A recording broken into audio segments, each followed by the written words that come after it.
उसी तत्वार्थ सूत्र में जीवों की उत्पत्ति के योनि स्थान लिखे हैं।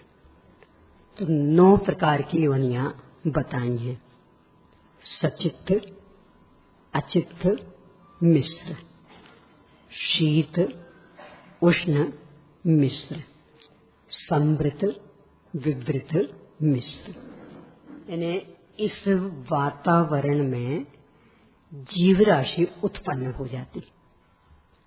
तो जो भी ये जीव राशि उत्पन्न हो जाती है, खास करके सचित्त अचित्त वाली, शीत उष्ण वाली, ये अधिकांशतया सम्मूर्छन।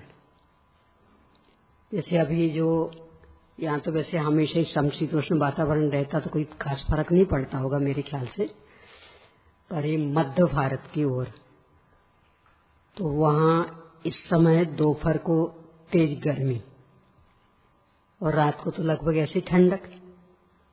तो रात को जब लाइट चालू करते तो असंख्य जीव राशि, छोटे छोटे कीड़े, कभी वो काले काले कीड़े, तो लगता दिन में तो नहीं थे, और ऐसे कि इतना अंबार जैसा कि बिछ जाते पूरे में, बोई दिखने लगते। कैसे आ गए कि वो सम्मूर्छन जीव थे। पहले अन्य पर्यायों में थे, वहां से देह का अवसान हो गया और यहाँ की आयु बांधी थी, वातावरण का निमित्त मिल गया, वो शीत और उष्णता, तो उसको लेकर के शरीर की संरचना हो गई। ये सम्मूर्छन। मूल में सम्मूर्छन शब्द का अर्थ ही होता सममूर्छन।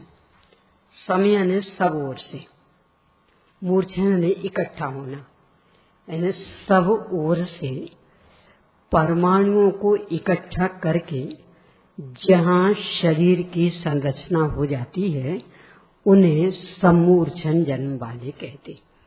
यानी अभी यहाँ कुछ भी नहीं दिख रहा और फिर भी यहाँ वहां के परमाणु को इकट्ठा करके चींटियां पैदा हो गई, कीड़े मकोड़े पैदा हो गए, तो वे सम्मूर्छन। यानी उनके कोई माता पिता नहीं होते हैं, अंडे आदि नहीं होते हैं, ये भी खास समझिएगा, क्योंकि इस वैज्ञानिक चकाचौंध में अपन लोगों जैसे भी जिनको जिनवाणी पे श्रद्धा नहीं है उनकी तो बात क्या करें, पर जो कहते हमें जिनवाणी पूर्णतया मान्य, वे भी उन वैज्ञानिकों की चकाचौंध में उलझ करके चींटियां अंडे ले जा रही हैं, मक्खियों के अंडे होते हैं, मच्छरों के अंडे होते हैं, वो डीडीटी छिड़क देते हैं तो सब अंडे नष्ट हो जाते हैं, अथवा वो डेंगू वाले मच्छरों के भी सब अंडे नष्ट हो जाएंगे, अथवा ये खास करके पपीता आदि, पपई, ये कि इनमें नर मादा होते हैं तो अकेला एक होगा तो फल नहीं देगा, उसके साथ में नर भी चाहिए। ये सब बातें वैज्ञानिकों की चलती हैं और अपन भी गुमराह हो जाते। स्थिति ये है कि 4 इंद्रिय तक के जीव नियम से सम्मूर्छन होते हैं। उनमें माता पिता नहीं होते, अंडे भी नहीं होते, क्योंकि माता पिता के माध्यम से जब शरीर बनता है तब ही अंडे होते। यानी एक तो ये कि पूरा शरीर गर्भ में ही बन जाए, और एक ही गर्भ छोटा सा है तो पहले अंडा बन जाता, फिर अंडा निकल आता, फिर इसके बाद वो पक्षी सीता है उसको, तो उसमें पुष्ट होता है, पर वो एक प्रकार का गर्भ जन्म ही है। तो 1 इंद्रिय से लेकर के 4 इंद्रिय तक के जीवों का मात्र सम्मूर्छन जन्म होता, और सम्मूर्छन जीव हमेशा नपुंसक वेदी होते हैं, उनमें नर मादा का भेद नहीं होता। पपीता आदि सभी 1 इंद्रिय सम्मूर्छन, तो उनमें कोई नर मादा का भेद नहीं होता। और कितनी ही जगह ऐसा देखा जाता है, अकेला एक पेड़ लगा है पपीता का, ऊपर भी खूब फलता है पपीता का। हाँ, कि मच्छरों में भी वो सब सम्मूर्छन, अंडे नहीं होते। बस होता क्या है, जैसे आपने पढ़ा होगा विज्ञान में, वो जो विशेष प्रकार की तितली होती, पहले आली होती है वो, 2 दिन तक वो आधे रूप में घूमेगी, फिर इसके बाद अपने ऊपर एक कवच तैयार करेगी और उस कवच में वो पैक हो जाएगी, और फिर इसके बाद वो कवच पूरा होगा तो उसके पंख भी निकलेंगे और वो उड़ने लगेगी। पहले के लिए आली थी। तो जैसा उसका एक जीवन चक्र यानी उसके संपूर्ण शरीर की संरचना की एक विशिष्ट क्रिया, ऐसे ही वो मच्छरों की कि जब सबसे छोटे होंगे तो इस तरह का आकार दिखेगा, फिर धीरे धीरे बढ़ते बढ़ते वो पूरा मच्छर दिखने लगेगा। तो वो अंडा नहीं है, वो उसका ही छोटा रूप, अंडा नहीं है सम्मोर्चन नहीं, वो उनकी खाद्य सामग्री लेके वो जाते, अंडे नहीं है। ऐसे ही चींटियां, खास करके बरसात का माहौल हो, इन लोगों को बहुत जल्दी ज्ञान हो जाता कि पानी कहाँ कितना गिरना। अपनी तो वैज्ञानिक प्रयोगशालाएं फेल हो जाती और उनका ज्ञान इतना विकसित रहता कि बराबर सही ज्ञान कर लेते कि आज यहाँ मूसलाधार पानी गिरना, तो वो अपने बिलों से निकलती हैं। और जो उनने वो खाद्य सामग्री इकट्ठी कर रखी थी, वो अपने यहाँ जैसा और कोई बर्तन तो उनके पास है नहीं, तो वे अपनी चौंच से ढोती हैं, तो वो लेकर के जाती हैं। और वो खाद्य सामग्री कण रूप में ही होते हैं, तो वो कण लेकर के जा रही हैं। अपने को भ्रम हो जाता है अंडे लेके जा रही हैं, पर अंडे नहीं है, वो खाद्य सामग्री के कण हैं, क्योंकि चौंच से वो कण ही ढोके ले जाती हैं, तो वो कण यहाँ से वहां ले जा रही हैं। यानी 1 इंद्री से 4 इंद्री तक गर्भ धारणा नहीं होती, वहां माता पिता का व्यवहार नहीं होता। वहां तो यहाँ वहां से बस परमाणु इकट्ठे हुए और उससे शरीर बन जाता, तो वो सम्मोर्चन और नियम से नपुंसक विधि, यानी उसमें नर्मादा का भेद ही नहीं है, तो गर्भधारणा आदि का भेद ही नहीं। गर्भधारणा हो तब फिर कहीं अंडे का रूप हो, चिड़िया आदि सब शनि पंचेंद्री गर्भधारणा होती है, तब कहीं वो अंडे का रूप विकसित होता, तो इनके अंडे नहीं होते हैं, ये खास समझना। चलिए समय हो गया है। सिद्धम शुद्धम परिणमीय जिनिंदेवर नेमि चंदमक लंकम गुणिदयन भूषणुदयम जीवस परोविणम बोच्छम। ओम ह्रीं श्री अरहंत सिद्ध आचार्य उपाध्याय साधु पंच परमेष्ठिभ्यो नमो नमः। बीच में जो सम्मोर्चन की चर्चा आ गई, तो एक बात और कर लूं इसमें, क्योंकि छेड़ेगी चर्चा तो कर लूं। जिनके अंडे होते हैं उनका यदि सर्वनाश हो जाए तो पूरी प्रजाति समाप्त, यानी माता पिता के माध्यम से होते, तो यदि उनका सर्वनाश हो गया, पूरी जाति खत्म, अब द्वारा उनकी जाति नहीं बन सकती। और जो सम्मूर्छन होते हैं तो उनकी जाति कितने खत्म करते रहना, क्योंकि वो तो वातावरण के आधार से निर्भर, उनका जन्म निर्भर था, तो दिन में दिखेगा कि सब खत्म कर दिए और शाम को फिर जहां के तहां। तो ये भी सबसे बड़ा प्रमाण कि मक्खी मच्छर आदि के अंडे नहीं हैं, वे सब सम्मूर्छन।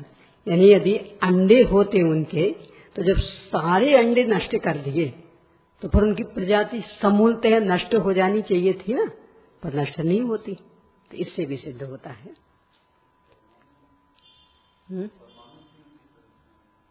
परमाणु की, हाँ, वातावरण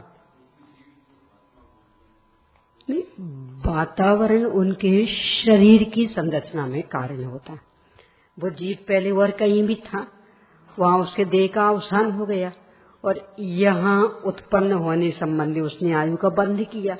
यहाँ वैसा वातावरण मिला, शीत का, उष्ण का, ये सब कोई भी वातावरण मिला, तो वहां उसके शरीर की संरचना हो गई, वो जीव यहाँ आकर के जन्म ले चुका। इस तरह से चलिए अब अपनी चर्चा गुण स्थानों पर। धर्म के मूल आधार स्तंभ देवगुरु, इनके स्वरूप का निर्णय करने हेतु और आत्मोत्थान के लिए अपनी भूमिका का निर्णय करने हेतु आचार्यों ने गुणस्थानों का प्रकरण जिनागम में बताया है। गुणस्थान की सामान्य परिभाषा तो मोह योग भवा, यानी मोह और योग से होने वाली दशाओं को गुणस्थान कहते। ये तो सामान्य परिभाषा। जो सर्वांग विस्तृत परिभाषा आचार्य नेमिचंद सिद्धांत चक्रवर्ती ने गोमटसार जीवकांड ग्रंथ के 8वीं गाथा के आधार से दी। उसमें उन्होंने भावों की मुख्यता से परिभाषा दी कि मोहिनी आदि कर्मों की उदय आदि अवस्थाओं के होने पर होने वाले जिन भावों के द्वारा जीव लक्षित होते हैं, पहचाने जाते हैं, उन्हें सर्वज्ञ भगवान गुणस्थान कहते हैं। यानी इसमें भाव शब्द मुख्य आ गया। इसलिए इस परिभाषा को समझने हेतु थोड़ा सा भावों को समझना आवश्यक। भावों का संबंध है कर्मों के साथ में। इसलिए कल अपन ने कर्म की चर्चा प्रारंभ की थी। उसमें कर्म के 8 भेद और किसमें कौन सी दशाएं होती हैं, ये यहां तक अपन चर्चा कर चुके हैं। इसके बाद क्षयोपशम का स्वरूप अपन समझ रहे थे। इसके लिए सर्वघाती और देशघाती प्रकृतियां अपन देख चुके थे। देशघाती में सर्वघाती का भी अंश होता है। किस तरह की इनकी फलदान क्षमता होती है, आचार्यों ने जो अत्यंत स्थूल मूर्तिक पदार्थों की पिटाई आदि के उदाहरण से जो स्पष्ट किया, उसे अपन ने देखा था कि लता यानी बेल, देवदारू की लकड़ी, अस्थि यानी हड्डी और शैलखंड चट्टान, क्रमशः इनसे कोई किसी को पीटे तो जिस तरह से चोट में अंतर पड़ेगा।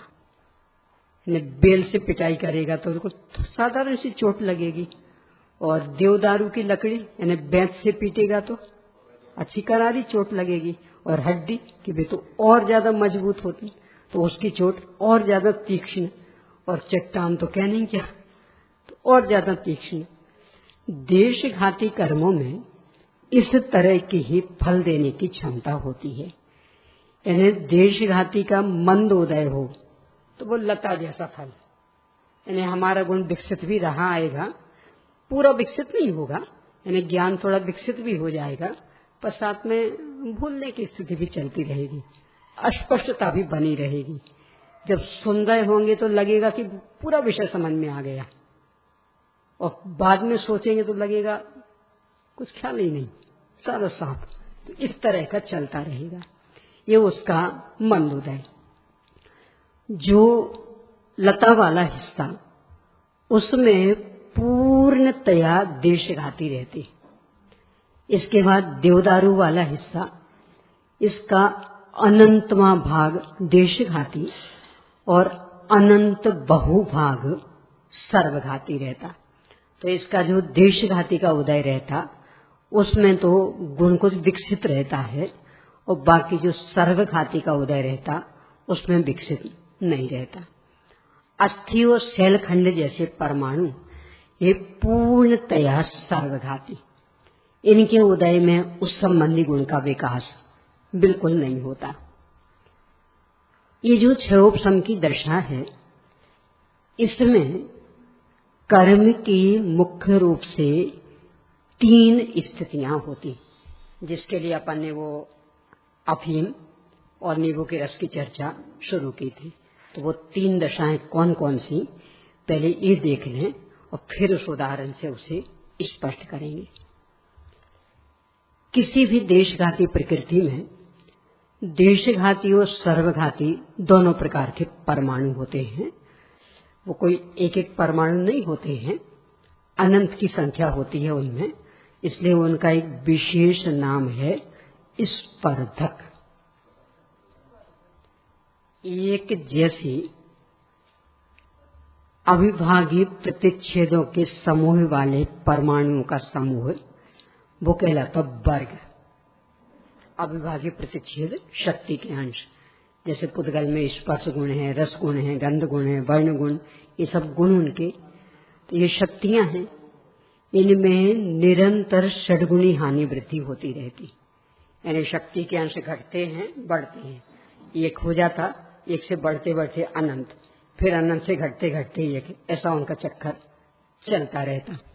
तो समान शक्ति के अंश, मान लो एक में 4 हैं, दूसरे में भी 4 है, तीसरे में भी 4 है, चौथे में भी 4, तो इन 4 का जो एक समूह बनेगा उसे कहेंगे वर्ग। यानी एक समान अविभाग प्रतिच्छेदों वाले परमाणुओं के समूह को वर्ग कहते हैं। अब एक समान में कोई से भी हो सकते, मान लो किसी में 3-3 अंश चल रहे तो उन 3-3 के समूह का नाम एक वर्ग। किसी में 50-50 अंश चल रहे तो 50-50 के समूह का नाम एक वर्ग। उन वर्गों के समूह को कहते हैं वर्गना, यानी समान अविभाज्य प्रतिच्छेदों के समूह को वर्ग और वर्गों के समूह को वर्गना, और वर्गना के समूह को कहते हैं स्पर्धक। वर्गनाओं के समूह को स्पर्धक। तो ये जो देशघाती सर्वघाती हैं, इनमें कोई 1-2 परमाणु नहीं होते हैं, वो स्पर्धक, यानी अनेक अनेक वर्गों के समूह वाली वर्गनाएं हैं और अनेक अनेक वर्गनाओं के समूह वाला स्पर्धक, यानी एक एक में अनंत अनंत परमाणु। यहाँ अनंत से नीचे तो कुछ होते नहीं है।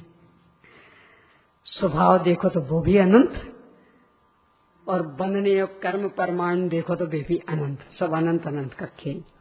तो एक स्पर्धक यानी अनंत अनंत कर्म परमाणु का पिंड।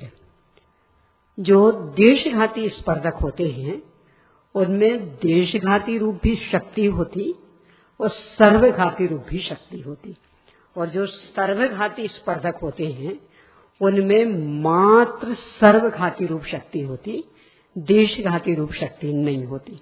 कल अपन ने प्रकृतियां देखी थी कि मात्र घाती कर्म में ही ये 2 भेद बनते।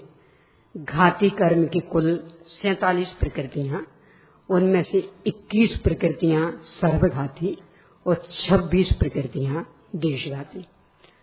क्षयोपशम की दशा मात्र देशघाती प्रकृतियों में होती, यानी जो 26 देशघाती प्रकृतियां बस उनमें, क्योंकि उनमें दोनों प्रकार के स्पर्धक हैं, सर्वघाती भी और देशघाती भी। इस कारण क्षयोपशम में 3 स्थितियां खड़ी होती। अब कौन कौन सी ये देखना है अपने को। किसी भी एक देशघाती प्रकृति के वर्तमान कालीन सर्वघाती स्पर्धकों का उदयाभावी क्षय। एक बात सुन लीजिए, फिर अभी उदाहरण से स्पष्ट करेंगे तो सरल हो जाएगा, पर पहले मूल शब्द तो सुनने ही पड़ेंगे ना। देखो हर क्षेत्र में है, यानी आप डॉक्टरी लाइन में भी जाएं तो वहां की जो मूल टर्मिनोलॉजी होगी वो सीखनी पड़ेगी कि नहीं। अपना मनगढ़ंत थोड़ी चलेगा, यानी वो जो गले में डाले रहते और हम कहें हम तो हार कहेंगे उसको, क्यों गले में पहने और बराबर वो हार जैसा नीचे वो है भी, जैसे वो हार का होता है ना, तो उसमें भी वैसा लगा तो हम तो वो कहेंगे, नहीं चलेगा। वहां के जो विशिष्ट वर्ड हैं वे पहले आपको ध्यान में रखने पड़ेंगे कि इसको ये कहते, इसको ये कहते, उसको ये कहते। अब बाद में फिर अपने समझने के लिए कुछ भी नाम रख लेना, पर पहले उनको समझना पड़ेगा। हर क्षेत्र में, इंजीनियरिंग में जाओ तो वहां का भी होता, यानी एक गाड़ी के पैच पुर्जे, तो ये स्टीयरिंग है, ये अमुक है, तमुक। अब कोई कि हम तो उसको पहिया कहेंगे, गोल है पहिया कहेंगे, नहीं चलेगा। वो जो उसकी एक विशिष्ट शब्दावली है उससे परिचित होना पड़ेगा। धर्म का क्षेत्र भी ऐसा ही है, तो यहाँ भी विशिष्ट शब्दावली, तो एक बार भी शब्द तो अपन सुन लें, फिर समझने के लिए भले ही भाषा बदल लेंगे। तो क्या कि किसी भी देशघाती प्रकृति के वर्तमान कालीन सर्वघाती स्पर्धकों का उदयाभावी क्षय, उदय अभावी क्षय, यानी उदय का नहीं होना, उनकी शक्ति का व्यक्त नहीं होना, बस इसका नाम क्षय। यानी उनका क्षय हुआ नहीं है, वो नष्ट नहीं हुए हैं, पर व्यक्त नहीं हो पा रहे। तो व्यक्त नहीं हो पा रहे, बस इसका नाम क्षय। इसके लिए वो पर्टिकुलर शब्द है उदय अभावी क्षय। उन्हीं सर्वघाती स्पर्धकों का भविष्यकालीन, यानी ये तो था वर्तमान कालीन यानी अभी का, और वो आगे आएंगे उदय में, तो आगामी कालीन यानी भविष्यकालीन उन्हीं सर्वघाती स्पर्धकों का सदवस्था रूप उपशम, सत अवस्था रूप उपशम। सत्यान है विद्यमान, अवस्था स्थित रहना, पर उपशम दबे हुए, यानी वो वास्तविक दबे नहीं है, बस विद्यमान है पर अपना काम नहीं कर पा रहे, इसका नाम सदवस्था रूप उपशम। और देशघाती स्पर्धकों का उदय, देशघाती स्पर्धकों का उदय, ये तीन दशाएं जब एक साथ होती हैं कर्म में, तो उस दशा का नाम होता क्षय उपशम। यानी वर्तमान कालीन सर्वघाती स्पर्धकों का उदयाभावी क्षय, उन्हीं सर्वघाती स्पर्धकों का आगामी कालीन जो आगे उदय में आते, उनका सदवस्था रूप उपशम, और जो उसमें देशघाती स्पर्धक हैं उनका उदय। इन तीन का एक नाम है क्षय उपशम। अब इस पर से एक प्रश्न खड़ा होगा कि दशाएं तो तीन, क्षय उपशम और उदय, तो फिर क्षय उपशम नाम क्यों दिया? क्षयोपशमोदय ऐसा नाम देना चाहिए था। भाई तीन दशाएं हैं ना, उदयाभावी क्षय, तो क्षय का तो क्षय ले लिया, सदवस्था रूप उपशम, तो उपशम का उपशम ले लिया, तो क्षय और उपशम मिलके हो गया क्षय उपशम। पर देशघाती का उदय भी तो चल रहा है ना, तो उदय भी जुड़ना चाहिए, तो क्षयोपशमोदय ऐसा नाम होना चाहिए था, पर ऐसा नाम नहीं है, नाम है क्षय उपशम। उसके पीछे एक कारण कि वो जो देशघाती का उदय है वो उदय तो है, पर उसके उदय में मंदता इतनी होती है कि उदय चलते रहने पर भी उस संबंधी गुण का विकास हो जाता। अब वो संबंधी गुण का मतलब किस संबंधी कौन सा गुण, ये तो अभी बाद में अपन लेंगे अगले कॉलम में। तो उस संबंधी गुण का विकास हो जाता। तो जब उस संबंधी गुण का विकास हो गया, उसके उदय ने कुछ कार्य ही नहीं कर पाया, तो उदय को क्या गिना है? कुछ काम करके बताता तो उदय को गिनाते।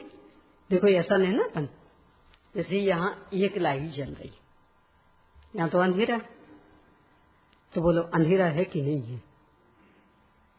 कि सब हम तो आराम से लिख ले रहे हैं, हमें लिखने में कहीं कोई परेशानी नहीं आ रही।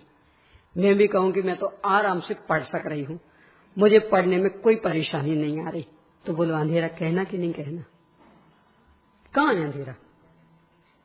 भाई अंधेरा होता तो न लिखने वाले लिख पाते, न पढ़ने वाले पढ़ पाते, पर लिखने वाले आराम से लिख रहे हैं, पढ़ने वाले भी आराम से पढ़ रहे हैं, तो कहाँ अंधेरा?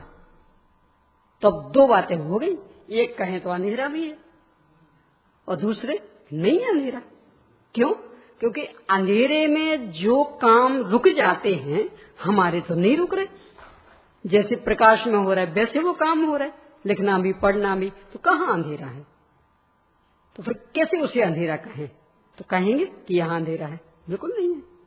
बस ऐसे ही यहाँ कि कर्म के उदय का जो परिणाम आना चाहिए कि उस संबंधी गुण का विकास नहीं होना, यहाँ देशघाती स्पर्धकों का उदय चलता रहता है और फिर भी उस संबंधी गुण का विकास हो जाता है, तो क्या का उदय? उसने कुछ काम ही नहीं किया, इसलिए उस उदय को नहीं गिन करके मात्र क्षय उपशम को गिनते हैं। अब यह उदयाभावी क्षय क्या, सदवस्था रूप उपशम क्या, देशघाती का उदय क्या, इसके लिए जो अपन ने कल उदाहरण लिया था उसे देखें कि वो उस बच्चे को अफीम खिला दी थी, किसी ने कोई भी नशीली चीज खिला दी थी, मां ने तत्काल उसके ऊपर नींबू का रस पिला दिया। वॉमिटिंग नहीं हुई अभी, क्योंकि वॉमिटिंग हो जाती तो समस्या खत्म, वो तो पेट में से ही निकल गया, अथवा दस्त हो जाता तो भी समस्या खत्म। पर अभी दोनों ही स्थितियां नहीं बनी, दोनों ही चीजें पेट में चल रही, परंतु उस नशीली चीज के ऊपर जो वो खट्टी चीज पड़ गई है, अब वो दोनों मिल गए हैं अंदर पेट में जाके, इस कारण वो नशीली चीज अपना काम करने में समर्थ नहीं है, न अभी और न तब तक जब तक कि पेट में पड़ी रहेगी। ये तो सभी को ख्याल में आता ना कि जो अपना भोजन पेट में जाता है लगभग 24-25 घंटे बाद निकलता, तो तब तक तो पेट में पड़ा रहता। तो जिस समय वो अफीम खाई वो तो हुआ वर्तमान काल, और वो जो 24 घंटे तक पेट में पड़ा रहेगा ना, वो उसका भविष्य काल। तो वो जो नींबू का रस उस पर पड़ गया है, इसके कारण ना तो वो वर्तमान काल में नशा दे पा रहा, और ना वो 24-25 घंटे जब तक कि शरीर में रहेगा तब तक भी नशा नहीं दे पाएगा। तो वर्तमान में नशा नहीं दे पा रहा, इसका नाम है उदय अभावी क्षय। यानी चल तो रहा है, वो पेट में धीरे धीरे नीचे उतर रहा, पाचन तंत्र में पूरा घूम रहा, सब जो भी प्रक्रिया होनी वो पूरी हो रही, पर पूरी होने के बावजूद भी वास्तव में उसका जो फल मिलना चाहिए था, वो खटाई के कारण फल नहीं मिल पा रहा। तो भले आगे आगे बढ़ रहा तो बढ़ता जाए, हमारा बिगाड़ क्या हो रहा है? इसका नाम उदय का अभाव, बस इसका नाम क्षय। और चूंकि वो पेट में विद्यमान है, तो जब तक पेट में से नहीं निकलती वो अफीम, तब तक भी नशा रहता, पर वो खटाई पड़ गई है तो तब तक भी नशा नहीं रहेगा। इसका मतलब वो सत अवस्था रूप उपशम, यानी पेट में तो पड़ी है वो नशीली चीज, पर नशा पैदा करने में सामर्थ्य नहीं, ना अभी और न जब तक पेट में रहेगी तब तक। तो अभी नशा पैदा नहीं कर पा रही, यानी वर्तमान कालीन, और आगे जब तक वो पेट में रहेगी 24-25 घंटे, तो तब तक भी नशा पैदा नहीं कर पाएगी, ये भविष्यकालीन। तो ये वर्तमान में नशा पैदा नहीं कर पा रही, इसका नाम उदय अभावी क्षय, यानी उसकी प्रगटता का अभाव, बस इसका ही नाम क्षय। और आगामी काल में भी, यानी अभी पेट से निकली नहीं है, पेट में पड़ी है, पर नशा पैदा नहीं कर पा रही, तो उसका नाम सद अवस्था रूप उपशम, यानी वो इस रूप में काम कर रही कि जैसे बिल्कुल दब गई, यद्यपि पच रही है, पूरे बाकी सामान के साथ में बराबर आगे बढ़ रही है, पूरे के पूरे सब अंगों में घूम रही है, पर असर नहीं दिखा पा रही, तो इसका नाम सत अवस्था रूप उपशम। अब देशघाती का उदय कि भले ही वो नशीली चीज खुल करके नशा पैदा नहीं कर पा रही, क्योंकि वो खटाई उसके ऊपर पड़ गई, पर रोज जैसा नहीं है आज बच्चा, कुछ थोड़ी सी शिथिलता जैसी तो महसूस कर रहा कि मां हमें तो नींद आ रही है, ऐसा लग रहा है कि बस पड़े रहे, यानी एक सुस्ती जैसी छाई हुई। तो सुस्ती किसका परिणाम? कि वो जो पेट में पड़ी है ना, उसका परिणाम, यानी वो खटाई पड़ गई है, इसलिए ऐसा नशा तो नहीं चढ़ पाया कि वो उल्टा सीधा बकने लगता, गाफिल हो जाता, मदहोश हो जाता, बेहोश हो जाता, ऐसा नशा तो नहीं चढ़ पाया। पर चूंकि वो पेट में पड़ी है, इस कारण रोज जैसी जागरूकता आज नहीं है, थोड़ी थोड़ी सुस्ती तो है, बार बार सोने को मन हो रहा, लग रहा कि बस आलस में आज तो पड़े रहें, कुछ भी काम नहीं करें, किसी काम में मन नहीं लग रहा। तो ये उसके देशघाती का उदय, यानी इस तरह से तो असर नहीं हुआ कि बिल्कुल ही बेहोश हो जाए, कुछ जागरूकता है, पर इतनी भी जागरूकता नहीं है कि पूरी सक्रियता से आज कुछ काम कर ले। यानी एक सुस्ती सुस्ती सी छाई है, आलस आलस भर रहा, इसका नाम है वो देशघाती का उदय। इस तरह से ये 3 स्थितियां 6 उपशम में होती। यानी वर्तमान कालीन उदयाभावी 6, भविष्यकालीन सदवस्था रूप उपशम, और जो देशघाती के स्पर्धक हैं उनका उदय। तो उदय में उस संबंधी गुण विकसित भी होता, पर पूरा विकसित नहीं हो पाता। अभी जो ज्ञान का लिया था ना कि विकसित तो हो जाएगा, तो जब समझ रहे होंगे तो बिल्कुल ऐसा लगेगा खूब अच्छे से समझ में आ गया, और जैसे ही यहां से उठेंगे और क्रमशः भूलना शुरू हो जाएगा। तो अभी तो थोड़े थोड़े भूलेंगे, और घर पहुंचते पहुंचते तो हो सकता आधा साफ हो जाए, और कल जब लौट के आएंगे तब तो पूरा का पूरा ही। अब कभी और तरह का उदय हो तो 2 दिन तक याद रहा, तीसरे दिन साफ। कभी और तरह का उदय 5 दिन तक याद रहा, इसके बाद सब ऐसा होता है ना, अपन भोगते हैं उससे। यानी कोई विषय तत्काल ही साफ हो जाता, कोई कुछ दिन तक याद बना रहता फिर साफ हो जाता, कोई कुछ महीने तक याद बना रहता फिर साफ हो जाता। तो ये वो देशघाती का कमाल है। यानी देशघाती का उदय किस प्रकार का चल रहा है, तो उसके अनुसार उस गुण का विकास चलता रहेगा। तो उसमें तीव्रता होगी तो कम विकास होगा, और ज्यों ज्यों मंदता आती जाएगी तो गुण का विकास ज्यादा ज्यादा होता जाएगा। तो ये 3 दशाएं 6 उपशम में होती। इसके बाद उपशम दब जाना, यानी उदय में तो पूरी व्यक्तता, 6 उपशम में 3 दशा वाली स्थिति। उपशम में पूरा का पूरा दब जाना, यानी वो कर्म तो विद्यमान है पर काम उसका कुछ भी नहीं हो रहा। काम करने की अपेक्षा से बिल्कुल ऐसा हो गया जैसे उसका नाश ही हो गया हो, इसलिए वो गुण इतना निर्मल रूप में विकसित हो गया। तो वो उपशम दशा। और 6 कि उस कर्म का पूरा अभाव ही हो गया, वो अकर्म रूप से परिणमित हो गया, ये 6 रूप दशा। उदय, उपशम, 6 उपशम, 6, ये चारों दशाएं तो एकमात्र मोहिनी कर्म है। उदय, 6 उपशम और 6, ये 3 दशाएं, मतलब उपशम को छोड़कर शेष 3 दशाएं, ये ज्ञानावरण, दर्शनावरण और अंतराय में। और इनमें से भी 6 उपशम को छोड़कर मात्र उदय और 6 ये शेष 4 अघाती में, यानी नाम, गोत्र, वेदनी और आयुष्क। इनमें सीधे क्रम से लें तो 8 कर्मों में उदय और 6। इसके बाद 4 घाती कर्मों में उदय और 6 के साथ ही 6 उपशम भी, और इनमें से अकेले मोहिनी कर्म में उदय, 6 उपशम और 6 के साथ उपशम दशा भी। इस तरह से दशाएं होती। अब इससे आगे अगला कॉलम, इसमें हेडिंग लिखिए तत्संबंधी जीव के गुण।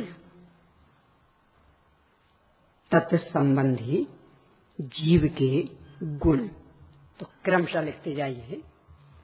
ज्ञानावरण के सामने ज्ञान, यानी ज्ञानावरण का संबंध है ज्ञान गुण के साथ में। जो कल चार्ट सारणी बनवाई थी ना, तो उसमें 3 कॉलम भर चुके थे। एक तो क्रम, फिर कर्म का नाम और फिर कर्म की दशाएं, ये 3 कॉलम हो चुके थे। अब इसका एक चौथा, उससे ही आगे, तथ्य संबंधी जीव के गुण, यानी किस कर्म का संबंध जीव के किस गुण के साथ। तो वो गुणों के नाम लिखना है अपने को। तो ज्ञानावरण के सामने ज्ञान, यानी ज्ञानावरण का संबंध ज्ञान गुण के साथ। दर्शनावरण का दर्शन गुण के साथ। वेदनी का अव्याबाधत्व, वेदनी का अव्याबाधत्व इस गुण के साथ, ये प्रतिजीवी गुण है। फिर मोहिनी का सुख, और सुख में श्रद्धा और चारित्र। इन श्रद्धा और चारित्र इन दो का एक नाम है सुख। तो मोहिनी का संबंध सुख गुण के साथ, और सुख गुण में श्रद्धा और चारित्र ये दो गर्भित।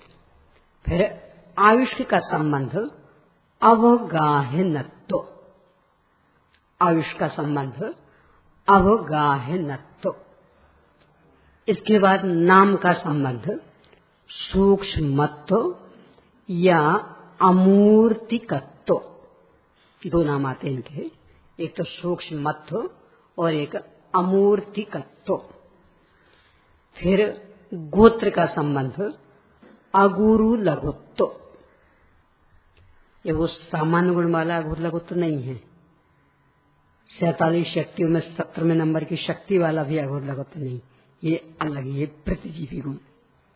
वे तो दो सामान्य सब में ही पाए जाते, और ये प्रतिजीवी गुण मात्र जीव में।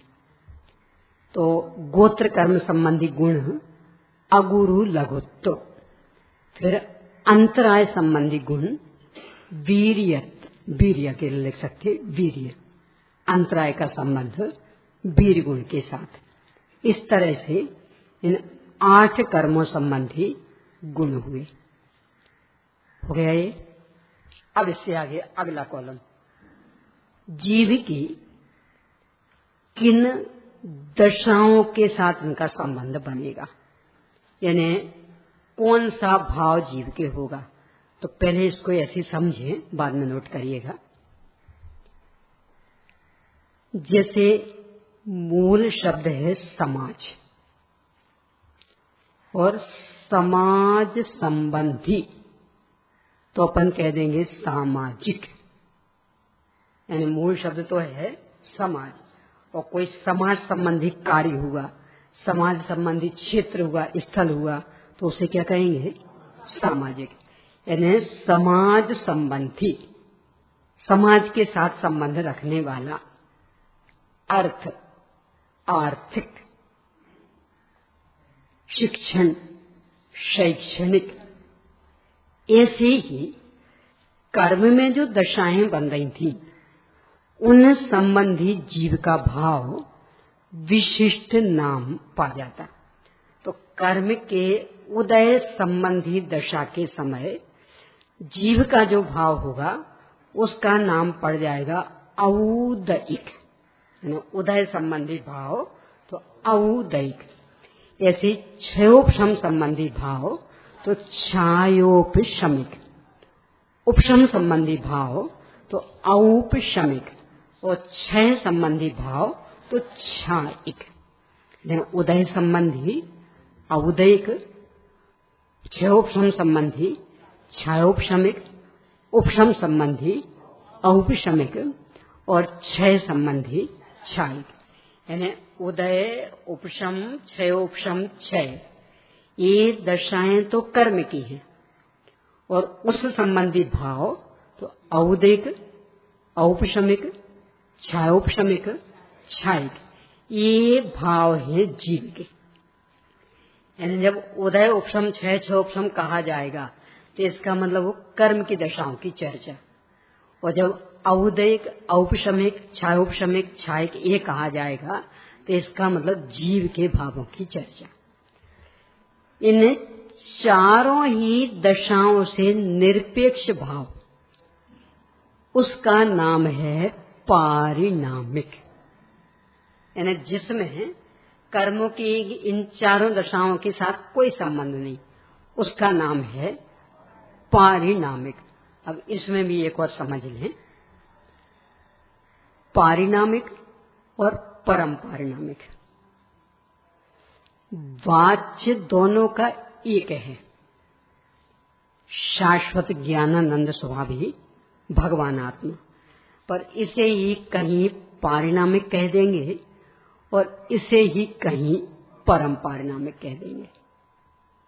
क्यों कह दिया, क्या अंतर है, इस पर भी थोड़ी चर्चा कर लें। प्रत्येक वस्तु उत्पाद व्यय द्रव्यात्मक है, यानी स्थायित्व के साथ परिणमनशील और परिणमन करती हुई स्थायी। ये प्रत्येक वस्तु मात्र की स्वाभाविक स्थिति। अपन भी एक वस्तु है, यानी जीव भी एक वस्तु है, तो इसका भी ये स्वभाव कि स्थायित्व के साथ निरंतर परिणमनशीलता अथवा परिणमन करते हुए निरंतर स्थायी बने रहना। जब अनादि अनंत परिणमनशीलता को कर्म की ओर से देखते, यानी जीव के अनादि अनंत परिणमनशीलता को जब कर्म की ओर से देखते, तो किसी परिणमन का नाम हो जाता औदैक। यानी वहां कर्म का उदय चल रहा हो, उसकी ओर से अपने परिणाम को देखें तो औदैक नाम पड़ जाएगा। वहां कर्म का उपशम हो रहा हो तो अपने परिणाम को देखें तो औपशमिक नाम बन जाएगा। वहां कर्म का क्षयोपशम चल रहा हो, उस समय अपने परिणाम का नाम क्षयोपशमिक, और वहां क्षय की स्थिति बन रही हो तो अपने परिणाम का नाम क्षयिक। यानी अनादि अनंत अपनी अनंतानंत पर्यायों को यदि कर्म की ओर से देखते हैं तो किन्हीं पर्यायों का नाम औदैक, किन्हीं का नाम औपशमिक, किन्हीं का नाम क्षयोपशमिक और किन्हीं का नाम क्षयिक हो जाता। इसमें पूरी अनादि अनंत पर्याय समा गई। अनादि से लेकर अनंत काल तक की अनंत अनंत पर्याय 4 नामों में समा गई। या तो वो कर्म के उदय की निमित्तता वाली होंगी, जैसे क्रोध आदि, गति आदि, ये सब कर्म के उदय की निमित्तता वाली, या कर्म के उपशम की निमित्तता वाली, जैसे औपशमिक सम्यक तो औपशमिक चारित्र, या कर्म के क्षयोपशम की निमित्तता वाली कि जैसे अपना इच्छाउपशमिक ज्ञान है, इच्छाउपशमिक दर्शन है, इच्छाउपशमिक वीर्य आदि है। और मोक्ष मार्ग की चर्चा करें तो इच्छाउपशमिक सम्यक तो इच्छाउपशमिक चारित्र, संयमा संयम। और किन्हीं में कर्म के क्षय की निमित्तता होगी, जैसे क्षयिक सम्यक तो क्षयिक ज्ञान, क्षयिक दर्शन आदि। यानी अपनी अनादि काल से लेकर अनंत काल तक की अनंतानंत पर्यायों को यदि कर्म की ओर से देखते हैं तो वे सारी पर्याय 4 नामों में समा जाती। औदैक, औपशमिक, क्षयोपशमिक, क्षयिक। तो सारी पर्याय तो इसमें समा गई, यानी उत्पाद व्यय तो सारा इसमें समा गया।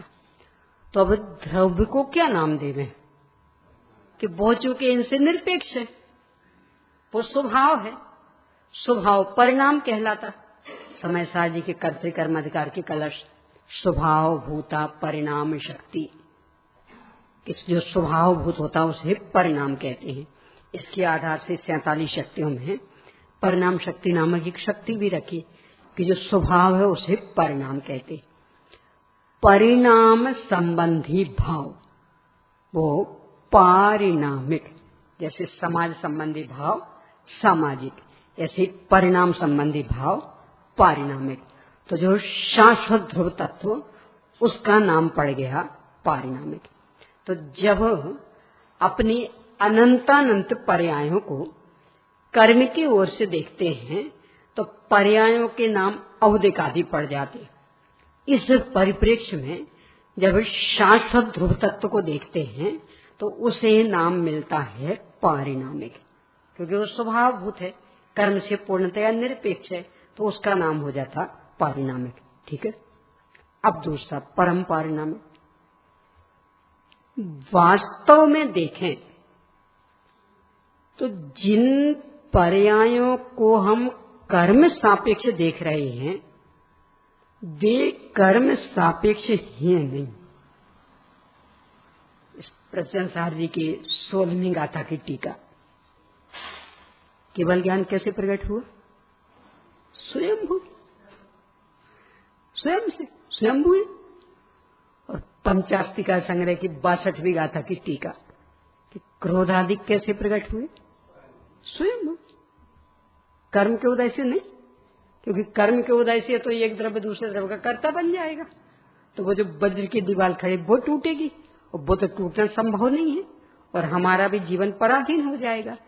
तो क्रोधादि हो रहे हैं वे भी स्वयं से, अपनी योग्यता से, और सम्यक्त्व आदि हो रहा वो भी स्वयं से, अपनी योग्यता से। इसके पीछे एक जबरदस्त कारण और है। किस समय कौन सी पर्याय व्यक्त होनी है, ये तो अकारण अनादि अनंत सुनिश्चित। जब सुबह के प्रकरण में अपना क्रमबद्ध पर्याय का प्रकरण आएगा उस समय विशेष चर्चा करूंगी। अभी तो मात्र इस संदर्भ में जितनी आवश्यक उतनी। प्रवचन सार जी की खास करके 94-95 गाथा से और फिर प्रकरण 102 गाथा तक गया। वहां पर्यायों की सुनिश्चितता को, सुनिश्चित क्रम को इसे क्षेत्र के सुनिश्चित क्रम से समझाया। क्षेत्र मतलब टाइल्स नहीं, मिट्टी नहीं, प्रॉपर स्पेस, जगह, और मिट्टी वाली जगह नहीं, प्रॉपर जो जगह, उस जगह को वहां किसने रखा। टाइल्स को तो आप कह सकते सामने जम बाय कि ये वाले यहां लगाओ, ये वाले यहां लगाओ, पर वो जो जगह, स्थान, स्पेस है, उसे किसने रखा वहां। और किसी भी कीमत पर उस स्पेस का स्थानांतरण कर सकते। यानी ये जो जगह है ना, यहाँ की टेबल नहीं, जगह, तो यहाँ की जगह को प्रयास करके यहां ले आए।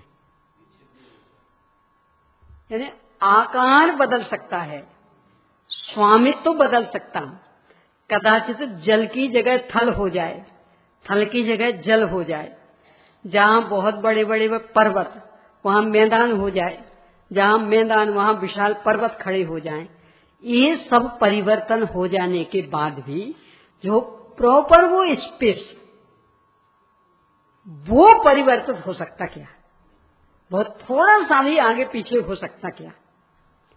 तो वहां आचार्य श्री लिखते हैं कि जैसे स्थान को किसी भी कीमत पर आगे पीछे नहीं कर सकते हैं और उसकी निश्चितता को किसी ने निश्चित किया नहीं है, वो स्वभाव से निश्चित। यानी यहाँ की जगह किसने निश्चित की? जिन्हें सोसाइटी बनाई होगी उनने, आकार दिया होगा उनने, पर वो जगह अच्छा कोई बदल सकता? मान लो ये सब नष्ट भ्रष्ट हो जाए और यहां से नदी बहने लगे, समुद्र आ जाए, तो फिर तो जगह नहीं रहेगी ना, स्पेस रहेगा। यानी जगह तो जहां है वहीं रहेगी, कितना भी परिवर्तन क्यों ना हो जाए, जगह तक से बस होने वाली नहीं, उसे किसी भी कीमत पर आगे पीछे यहां से वहां हटाना संभव नहीं। तो जैसे ये जगह अकारण सुनिश्चित, कोई कारण नहीं कि ये वाली जगह यहां क्यों, बोलो क्यों है यहां? ये जो टाइल्स के नीचे की जगह है ना, मिट्टी नहीं, वो जगह यहां क्यों? कोई उत्तर? शुभ अकारण। यानी पूरे लोकाकाश की जगह है तो वो अपने अपने हिसाब से सुनिश्चित, तो यहां की भी सुनिश्चित। ऐसे ही प्रति समयवर्ती प्रत्येक द्रव्य की पर्याय अकारण सुनिश्चित, उनका अपना अपना जन्म क्षण है, उनका अपना अपना उत्पत्ति का अवसर है, वो अपने अपने अवसर पर व्यक्त हो जाती। उनके क्रम को किसी ने किसी कारण से सुनिश्चित नहीं किया, अकारण अहेतु। कर्म बंध तो बाद में हुआ, क्योंकि किसी के पास कितना भी पुराना कर्म क्यों ना हो, 70 कोड़ा कोड़ी सागर से अधिक पुराना कर्म किसी के पास भी नहीं है। क्यों? सबसे अधिक स्थिति इतनी है, इससे अधिक स्थिति किसी कर्म की है ही नहीं। तो कितना ही पुराना हो, 70 कोड़ा कोड़ी सागर से अधिक का कर्म किसी के पास भी नहीं है। और जीवन निगोद से लेकर आज तक का अनंत काल बीत चुका। तो यदि क्रोध आदि विकारों का क्रम कर्म के अनुसार सुनिश्चित होता तो वो तो ज्यादा से ज्यादा मिथ्यात्व का होता तो 70 कोड़ा कोड़ी सागर का, और क्रोध आदि का होता तो वो तो और ही कम 40 कोड़ा कोड़ी सागर।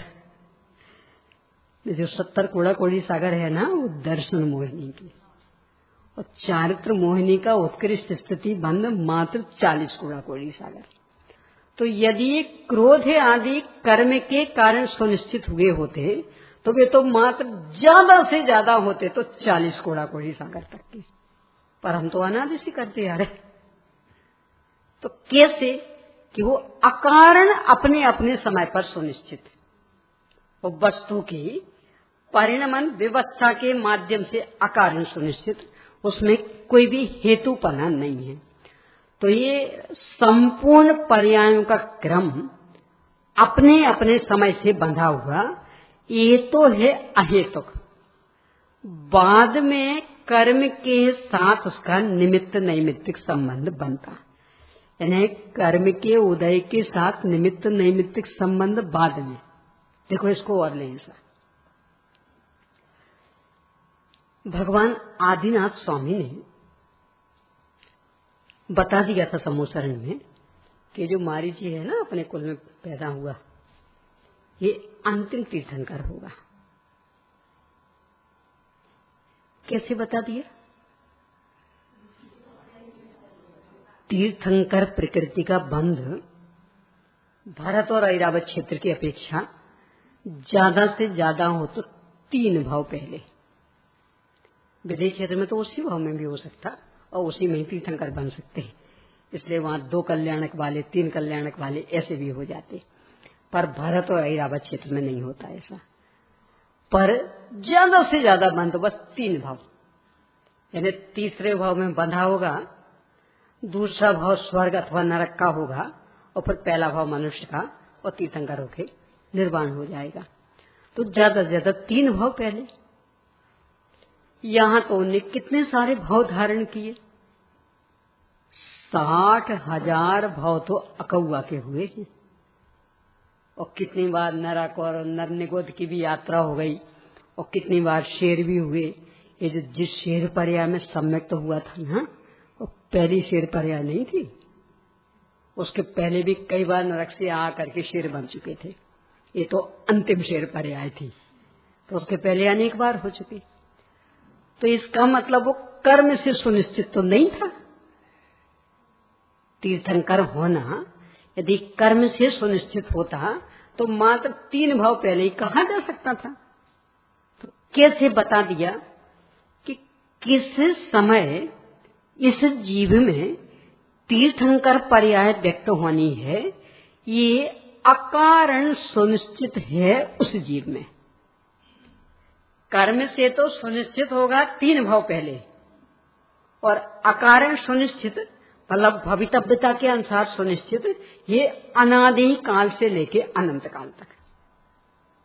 तो यदि अपनी संपूर्ण पर्यायों को इस भवितव्यता वाले माध्यम से देखें तो प्रत्येक पर्याय अकारण हो रही। यानी गुस्सा आया ना, कर्म के उदय के कारण नहीं आया, अहेतु अकारण। यानी अनादि काल पहले हुए सिद्ध भगवान से पूछते कि भरत क्षेत्र में 2014 को 7 अप्रैल को 10 बजे हमें कैसा भाव आएगा? तो कहते बेटा अभी तो कर्म बंध ही नहीं है, क्योंकि दर्शन मोहिनी तो 70 कोड़ा कोड़ी सागर तक का ही, और चारित्र मोहिनी तो 40 कोड़ा कोड़ी सागर तक का, तो हम उतना ही का बता सकेंगे। तो बता पाते कि नहीं? बता देते। क्यों? कि इस समय कौन सा विकार होना ये अनादि से अकारण सुनिश्चित। कर्म तो बहुत बाद में बंधा, तो अहेतुक है, यानी अपने सारे परिणाम अनादिकाल से लेकर अनंत काल तक के अनंत अनंत पर्याय, ये सब अपने अपने समय पर अकारण सुनिश्चित। तो जब उस ओर से अपनी पर्यायों को देखते हैं तो पर्याय मात्र का नाम पड़ जाता पारिणामिक। सब स्वभाव है, अकारण सुनिश्चित। क्रोध क्यों हुआ? अकारण, कि कर्म के उदय से। कर्म तो बहुत बाद में बना था, वो तो अनादि से सुनिश्चित था कि इस समय क्रोध होगा। केवल ज्ञान क्यों हुआ? अकारण, केवल क्षय से। क्यों क्षय? तो जब 30 कोड़ा कोड़ी सागर पहले कर्म बना होगा तब क्षय होगा, पर इस सुनिश्चित तो अनादि से था कि इस समय मोक्ष होना, इस समय केवल ज्ञान होना। पंडित राजमल जी साहब ने तो अपने समय सार की बाल बोधनी टीका में इसको अत्यंत रोचक ढंग से प्रस्तुत किया। पता क्या रोचक था? जैसे ऑफिस में होता है ना, एक रजिस्टर होता, तो कब किसने नौकरी अटेंड की, कब किस तारीख को कौन नौकरी पे आया, तो उस हिसाब से रिटायरमेंट की तारीख लिखी रहती कि इस तारीख को ज्वाइन किया तो इस तारीख को रिटायर होगा। तो वे ऐसे ही लिखते, केवल ज्ञान में नोंद है कि यह जीव कब मुक्त होगा। यानी मान लो केवल ज्ञान का एक बहुत बड़ा रजिस्टर और उसमें पूरा लिखा हर जीव का कि ये जीव निगोद से निकल के यहाँ इस दिन आया तो इतना रहेगा और फिर इस दिन को, इस तारीख को इतने बजे यहाँ से रिटायर होके मोक्ष चला जाएगा। तो फिर इस तरह से उसको प्रस्तुत करते। नॉन तो समझते, नॉन तो गुजराती शब्द है, लिखा हुआ। केवल ज्ञान में नॉन है कि कौन सा जीव कब मुक्त होगा। तो अकेला वो केवल ज्ञान का ही नहीं, अकेले मोक्ष का ही नहीं, संपूर्ण पर्यायों का। यानी उस केवल ज्ञान में नोंद है कि हमें गुस्सा कब आएगा और कब नहीं आएगा। उस केवल ज्ञान में नोंद है कि सम्यक तो कब होगा और कब नहीं होगा। उसमें नोंद है कि हंसी कब आएगी और कब नहीं आएगी। यानी सारी पर्यायें अकारण सुनिश्चित, और जो अकारण होता है, पर से निरपेक्ष होता है, वो स्वभाव कहलाता, और स्वभाव का एक नाम परिणाम है। इस दृष्टि से संपूर्ण पर्यायें परिणाम संबंधी, मतलब पारिणामिक भाव सिद्ध हो गई। यानी जितना जो भी अपना उत्पाद व्यय, जितनी जो भी अपनी पर्यायें, वे सब भवितव्यता की ओर से देखें, अपनी अपनी काल अवधि की ओर से देखें, अपनी अपनी त्रैकालिक योग्यता की ओर से देखें, तो सब पारिणामिक भाव। तो जब पर्यायों का नाम पारिणामिक भाव हो गया तो शाश्वत ध्रुव तत्व को क्या नाम देंगे? क्योंकि ये तो मात्र एक एक समय की सुनिश्चित, और शाश्वत तत्व अनादि है ना सुनिश्चित। तो एक एक समय की सुनिश्चितता से बढ़कर ये सुनिश्चित हुआ ना, तो परम शब्द श्रेष्ठता के अर्थ में आता, उत्कृष्ट कि और ज्यादा सुनिश्चित। यानी अनादि अनंत बिल्कुल एक रूप सुनिश्चित, और वे पर्याय एक एक समय की बदलती बदलती सुनिश्चित। तो चूंकि भवितव्यता आदि की ओर से पर्यायों मात्र का नाम पारिणामिक हो गया, तो उस अपेक्षा से फिर शाश्वत ध्रुव तत्व की सुनिश्चितता सिद्ध करने के लिए उसका नाम पड़ गया परम पारिणामिक। तो एक ही ज्ञानानंद स्वभावी भगवान आत्मा को कर्म की ओर से पारिणामिक नाम मिलता है, और भवितव्यता आदि की ओर से परम पारिणामिक नाम मिलता। यानी कर्म की ओर से पर्यायों को औधिक आदि नाम मिल जाते, तो उनसे भिन्न बताने के लिए शाश्वत ध्रुव तत्व को पारिणामिक कह देते। और जब भवितव्यता आदि की ओर से देखते हैं तो पर्यायों मात्र को ही पारिणामिक नाम मिलता, तब फिर त्रैकालिक ध्रुव तत्व का नाम पड़ता परम पारिणामिक।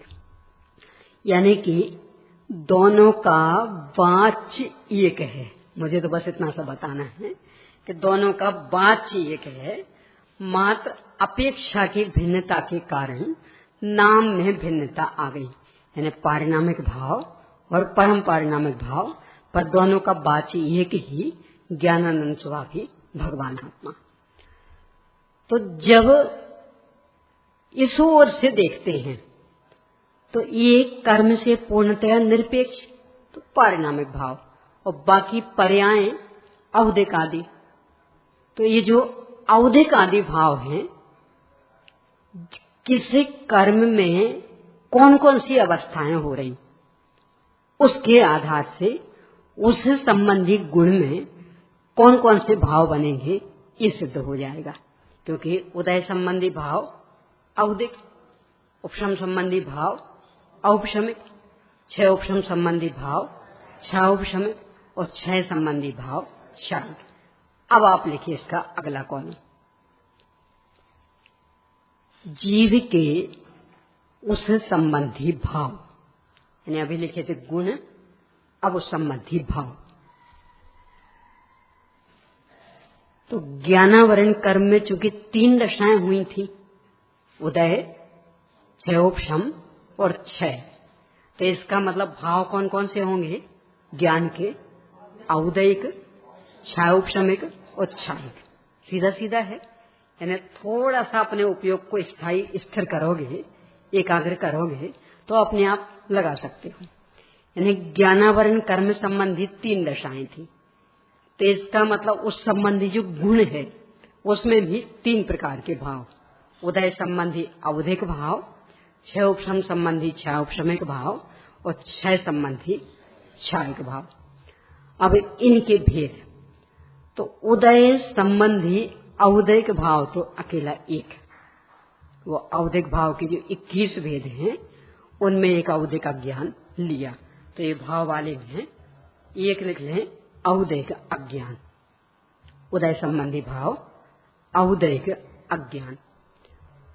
क्षयोपशम संबंधी भाव में 7 हैं,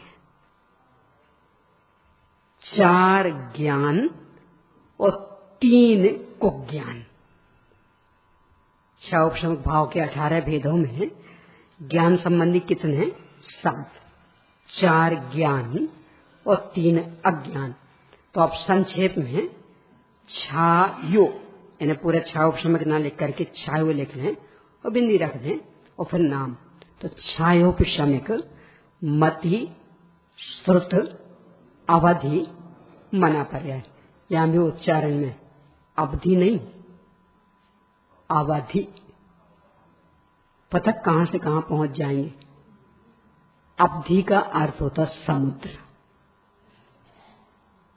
अवधि, अवधि यानी होता समुद्र, यानी आधा ब अधि, तो अवधि, तो उसका अर्थ होता समुद्र।